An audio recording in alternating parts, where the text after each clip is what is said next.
نمایندگی اتحادیه اروپا در افغانستان به مناسبت روز جهانی زمین بیانیه‌ای صادر کرد و هشدار داد که تغییرات اقلیمی به طور جدی زراعت، امنیت غذایی و اقتصاد روستایی را در افغانستان تهدید می‌کند.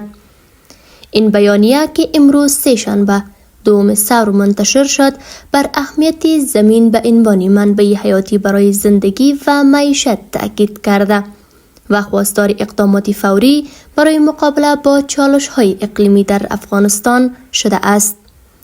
نمایندگی اتحادیه اروپا همچنان تصریح کرد که روز جهانی زمین یادآور این است که زمین چقدر برای زندگی و امرار معاش حیاتی است. در افغانستان تغییرات اقلیمی زراعت، امنیت غذایی و اقتصاد روستایی را تهدید می کند.